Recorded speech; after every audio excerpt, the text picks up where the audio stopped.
Well then guys, you'll never believe it. Everything I've just recorded prior to this, I've recorded in 1080 rather than 4K, so that's really annoyed me. God damn it. I can't really re-record it either. Hopefully it doesn't look too bad.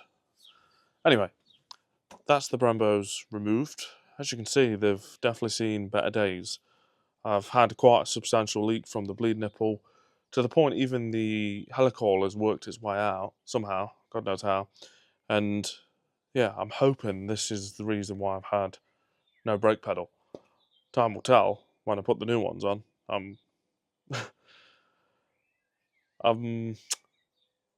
My expectations are low. I don't think this is going to solve my problem, but yeah. Anyway, enough negativity. Back when the car was on the road, I knew that it had a leak and the paint was coming off. It's been an issue for quite some time, but it was still good enough that, you know, that you could brake, albeit they weren't great. It's quite spongy, to be honest. But yeah, back in the shed when we were bleeding them, I noticed one of these bleed nipples you can just tighten forever. So yeah, and looking at it now, there is some residue around it. So yeah, as I say, I'm hoping that's the problem, and it's not that for whatever reason I can't seem to master welding or bleeding brakes. Not bleeding brakes, just brakes in general. So yeah, I originally said that we was going to spend £250 and buy all new parts.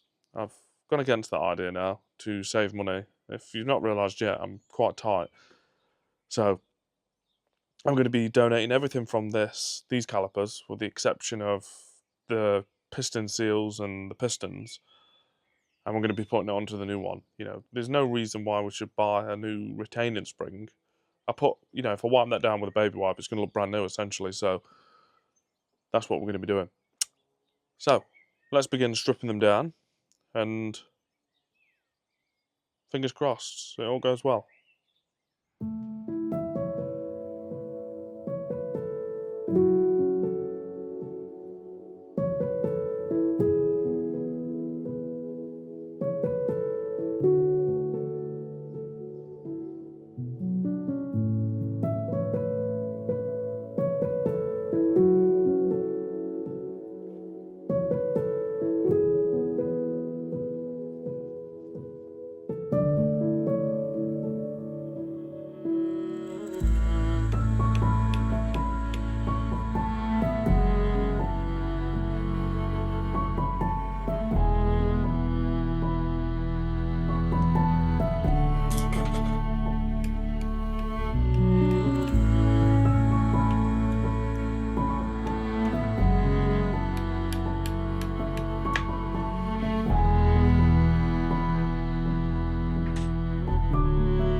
Right then, assembling the calipers couldn't be easier. I've got my seals at the ready, I've got the pistons at the ready. Turns out I don't have a full set, so it's a good job I did remove the 4 off the 1 caliper. So we coat a seal and a bit of brake fluid, and then we'll just pop it in.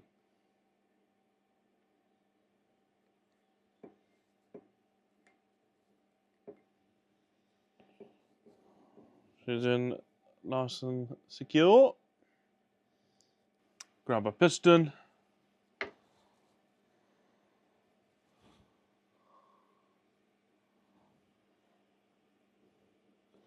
Lid the inside.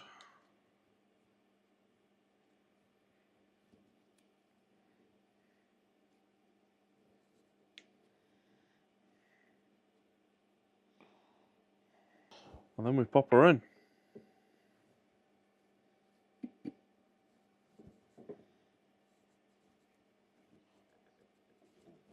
Right, with some extreme force I've managed to get it in, but that definitely wasn't easy.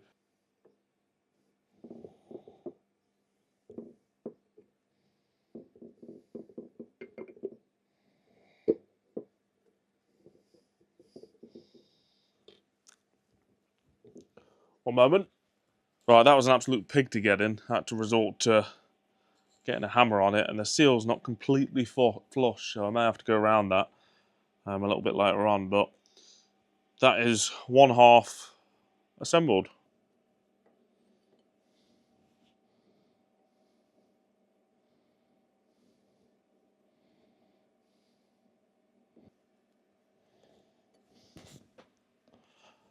Right, so that's another one together. As I say, I'm going to have to, with the seals, I'm going to have to go around with a long reach socket and just hammer our way around, because I think it's supposed to be flush, and they're not quite going flush. Right then, so that is our pistons all in. So all that's left to do is to put them together. It's worth noting, if you're doing this yourself and you're just sort of breezing through it, don't forget to put the small seal in that you need. And also make sure it lines up with this hole here, as you can't use the other side. They are different. Oh. I don't know if you're supposed to lube it like the rest, but I've gone ahead and done it anyway.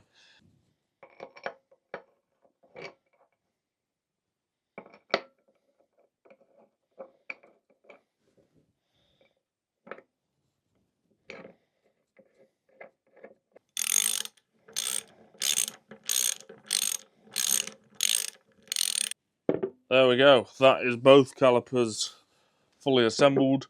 You might be wondering why on earth I've got the sticker on this one, but not on this one. And, well, I just got carried away and I wanted to see what it looked like. So, yeah, I've already gone ahead and put it on. I know you can get it stenciled below the paint when you're having it done, but yeah, we've gone this route. There we go. Beautiful. I've still got the rear ones put on as well, which we'll do at some point. I'm pretty pleased with that. As far as talking down the bolts, I need to have a look at that, and I think we'll do it on the car, because I've got no way of securing it if the torque is, like, ridiculous. Right, now for the part that people may or may not complain about. I'm about to put the old pads back in. Looking at it now, I do really wish that we didn't. I really wish that we did buy new pads, but here we are. One pad in.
Right then guys, it's a week later. The running theme on this channel, as you probably know by now, is that things just don't tend to go to plan.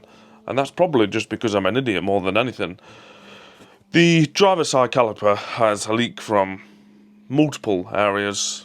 One being the piston seals, and then two being the both bleed nipples are also leaking. So I've gone ahead and made a decision, and a package has arrived. You'll probably guess what it is. Oh yes. Oh yes.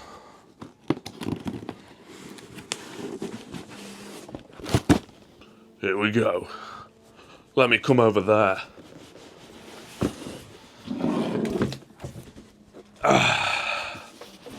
Are we ready? Wrong way. I'm excited.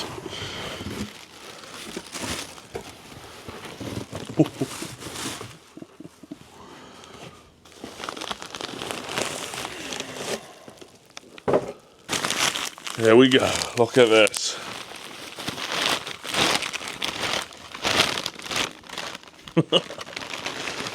They look just like mine. Look at that.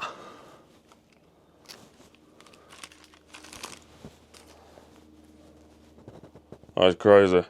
Right then, I know it might seem crazy that I've gone ahead and purchased my third set of Brembos, but for £489 for a brand new set, it's an absolute steal when you think about it, because the prices of these calipers is so inflated, it's unbelievable. And I have no idea why. You set yourself back about between £600 and £800 for a knackered set of Brembos. So, yeah, if you're having any issues with your Brembos, or you just want a set of Brembos on your car, this is the way forward. They don't sell the rear ones yet for the new age. They do sell them for the hatchback, but not the new age for some reason. Don't know why. Yeah, so as I say, for a little under £500, admittedly, I've not told the missus that I bought them yet, and I don't think I will, so let's keep it on the low. Right then, so I was going to end the video here with some lovely B-roll footage of the new calipers, but me being me, I got impatient and thought it would be a good idea to just put them on the car. And that's when it ended up snapping the passenger union off the brake pipe. I noticed it was loose. I tried tightening it up, and I noticed it wasn't tightening at all. And yeah, the rest is history, I suppose. What I did do is, there's a protective sleeving on these OEM brake pipes that supposedly stops it rusting. It doesn't go all the way up, so it ends up rusting at the union itself, but that's a separate issue. I removed the sleeving, but I couldn't get my new union down enough to flare the pipe. So then I came up with the grand idea, well, you know what, I might as well just run a new pipe. So I run all this new pipe in the bay, and I'm like, right, I get it plumbed up into the wheel arch, and I'm thinking, yeah, it's going well. And then I try plumbing it up into the ABS module, and it just would not screw in. And I couldn't tell you why. If I just got the union itself and tried screwing it in, it would screw in fine. But as soon as I introduced the brake pipe, it just wouldn't go on. And I did a bit of reading online, and it says, you know, there can be an absolute pain to get in. You've just got to persevere with it. Well, I persevered with it all right. I was there for a good, probably 2-3 hours trying to screw this thing in, on and off of me getting stressed, of course. And that's when I decided, I thought, you know what, I'm going to try and manipulate this OEM pipe just enough that I could flare a new pipe. And yeah, that's what I did. I ended up flaring the pipe, and as a result, I've now got all the brakes wired up, or plumbed up. And initial tests of me pumping the brake, I've got no leaks. Whereas before, even if I pumped the brake before bleeding, things would just be leaking. So I've potentially now got working brakes. Yeah, so and with that, that's going to be the end of the video. I really hope this is the end of the brake saga at this point, because it's been an absolute nightmare trying to solve this. A lot of sleepless nights, searching the web, trying to figure out solutions, and in the end I just decided to buy a brand new set of calipers, which wasn't a thing back when I was getting the old ones powder coated. So I have lost money there, but if this solves my problem, then so be it. It's money well spent, in my opinion. I don't have enough knowledge in tapping and threading bolts to risk messing around with the nipples. I've done it on the mounting holes, and I've put helicoil in, as I've had issues with them in the past, but beyond that, I wouldn't be confident enough that I could repair it successfully. So, time will tell. I still need to bleed them. I may have other issues. I wouldn't be surprised if the master cylinder needs replaced at this point, but we shall see. In other news, guys, you'll never believe it, I've been waiting since August last year for these. I've got the bolts and the mounting stuff, the entire kit to put the carbon canister back on the car. I do have the trouble of I have no idea where all the pipes go, but that's something we'll have to do a bit of research on. So, yeah, I'm ready for bed now. It's currently 11:20 on a Monday, so I've got to be up early. So that's going to be the end of the video. I'm thinking about spraying the headlining in the car. I wouldn't mind it black. In E39 it had Alcantara roof lining and B pillars and A pillars and whatnot, and it was just a really nice vibe in there, and I think, you know what, if I sprayed the headlining, that would be quite nice. So let me know if you have any experience in that. People, from what I've read, people say don't dye it because it'll end up running and just looking terrible, so to use vinyl and fabric spray. I probably need to do a little bit more research, but let me know if you have any tips on that. Other than that, guys, that's going to be the end of the video. Like, comment, and subscribe, as I really need to recoup the funds from these calipers now. I've tapped myself out and I can't afford the stickers for them, so yeah, as I say, I'll see you in the next one. I'm going to bed. Bye-bye.